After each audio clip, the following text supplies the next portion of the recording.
Raleigh. It's Nick Petro with your routine weekly briefing for Central North Carolina, covering the Independence Day, 4th of July holiday weekend, going right through the middle of next week through the 8th of July.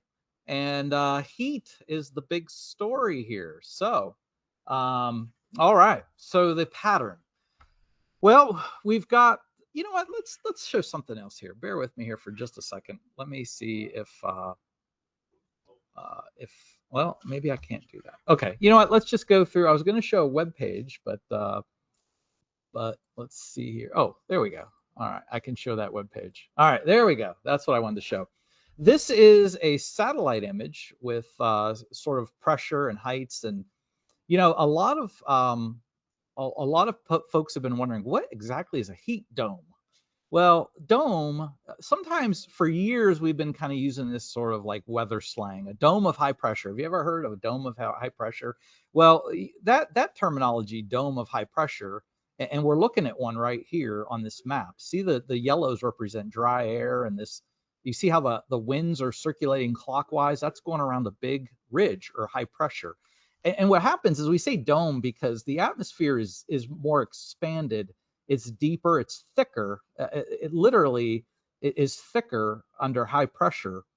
So that's where the dome kind of comes from. It almost looks like a dome, if you will. But underneath, in the summertime, underneath these ridges, the air is sinking, so it compresses. And when air compresses, it warms. So again, therefore, the very anomalously hot air mass that we're dealing with. So dome of high pressure, it's hot. I think that's kind of where heat dome came from. So it's not a truly scientific term. It's just more of a sort of weather slang, if you will. So anyway, that's what's controlling our weather, why it's so hot, why it's dry, why we haven't had any weather to deal with. This is what's driving everything. Okay, so let's go back to the slides. And basically, that weather pattern is very persistent. You saw on the last image how much of the country it's covering. It's going to take a while before that ridge breaks down. So it's going to keep excessive heat conditions in place through the upcoming weekend into early next week. And then you can see on the maps here, as we go through, you know, today and Saturday, you can see it's devoid of green, meaning it's dry and it's hot, of course. But by Monday, look how, you know, you start to see the greens on this map. But basically, we're getting more into a typical summertime pattern on Monday, maybe even on Sunday, as early as Sunday, is that ridge that I showed you on that loop previously, as that ridge breaks down. That'll allow for a more summertime, typical summertime pattern to come through. Look at Wednesday. You can see there's a front slipping south. So maybe that'll even give us some relief. And when I say relief, I mean getting us back to where we should be this time of year, which honestly is still hot, right? If we got back to where we are supposed to be, I would still be like saying, wow, it's too hot, right? Because I mean, it's supposed to be hot in July and August. So anyway, but we'll call that relief because it's going to be less impactful, but still hot. Okay, so in terms of our precip chances, it's going to remain predominantly dry, though we can't rule out a stray thunderstorm across the western Piedmont. Basically, let's say from the Triad down to Charlotte. Wouldn't be surprised if there was a stray thunderstorm this afternoon. But tomorrow, for all across central North Carolina, it should be dry. And then on Independence Day on Saturday, there's possibility that there could be a few storms, mainly up into Virginia. If one of them slipped across the Virginia border and got into, say, you know, Person County, I wouldn't be surprised. But I really think just about all of central North Carolina on Saturday is going to be dry. Okay, then those chances for typical summertime afternoon and evening showers and thunderstorms will return Sunday, as I kind of alluded to, and persist through much of the week. And you know, that's unfortunately we're stuck in this heat. Okay, we do have a heat advisory that's in effect today. We're going to have heat advisories right through the next basically 3-4 days. So today will be the first of several heat advisories. After we're done with this briefing, probably the next thing I do is actually I'm going to issue the heat advisory for tomorrow. So anyway, that's my task when we're done here. So I would imagine that the heat advisory for tomorrow will include all of central North Carolina. Again, you know, this is the start of a prolonged period of excessive heat. Okay, our heat risk product. check out the URL at the bottom of this slide, www.wpc.ncep.noaa.gov/heat risk, if you want to dive more into these products, this particular product. But the point is that our risk for heat-related impacts is increasing with each successive day. Okay, dangerously hot for the next 3 days.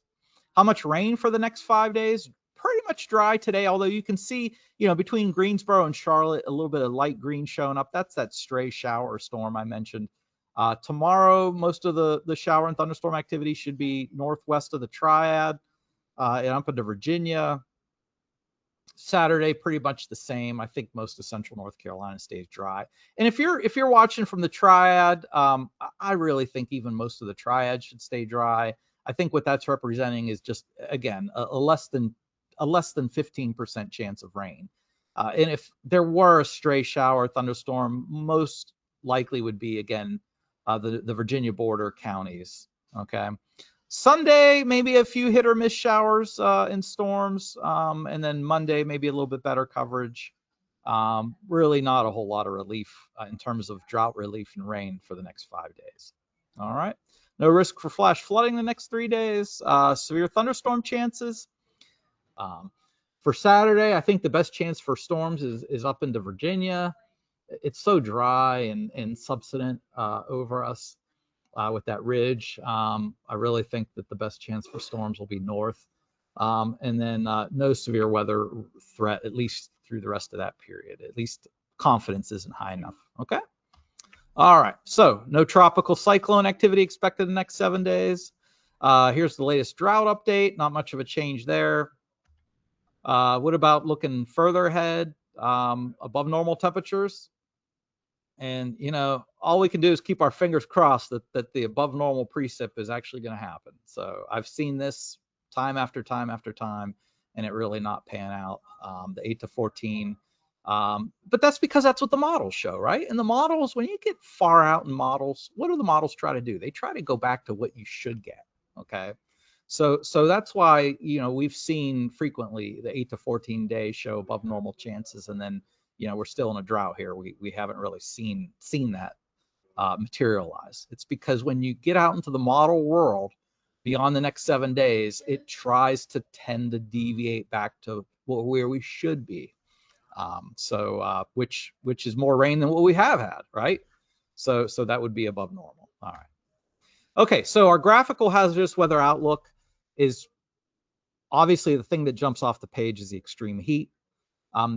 Because thunderstorms are in the forecast for Sunday on, we do have lightning, excessive rainfall on Monday. We'll see about that. We will get some rainfall on Monday, but I'm not sure how excessive it's going to be. That we might be on more of the lower end of the excessive rainfall risk for Monday. Okay. Again, if there was one thing I want to draw your attention to, I'm sure it's already been, your attention's been drawn to, but extreme heat. That's what we really need to be focusing on the next 3-4 days and perhaps even beyond. Okay. All right. So let's wrap it up. There's some details there in terms of a few selected cities. Tried to, include some cities to, be fairly spread out across central North Carolina. Those 100 plus numbers should be jumping off the page.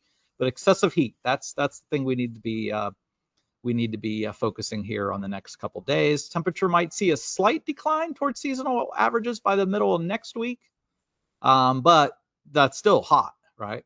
And then conditions will remain predominantly dry through Saturday. Those stray showers, thunderstorm can't be rolled out across the western Piedmont this afternoon. Our chances for typical summertime afternoon and evening showers and thunderstorms will return by Sunday. Unfortunately, I don't think they're going to be frequent enough to give us much relief. There's just not going to be enough of them to wipe out the heat. Okay. All right. So hazards, I've already mentioned this numerous times, but it's the heat. Okay. So drink plenty of fluids, stay in air conditioning, stay out of the sun, and check on relatives and neighbors. Check on folks in your sphere of influence, because you never know whose AC is broken. You never know, who might need a hand during this heat. So please reach out to friends, family, neighbors, make sure everybody's okay. Well, we can get through this heat, right? If we take precautions. If we do the common sense things, meaning, try not to do any work during the afternoon, keep outdoor work confined to the earlier and later part of the day, and make sure if you got a neighbor whose AC's broken, invite them over during the heat of the day. Let's try to keep our neighbors, friends, and family cool to the best we can. All right. All right. That wraps up our briefing for this Thursday, the 2nd of July for Central North Carolina.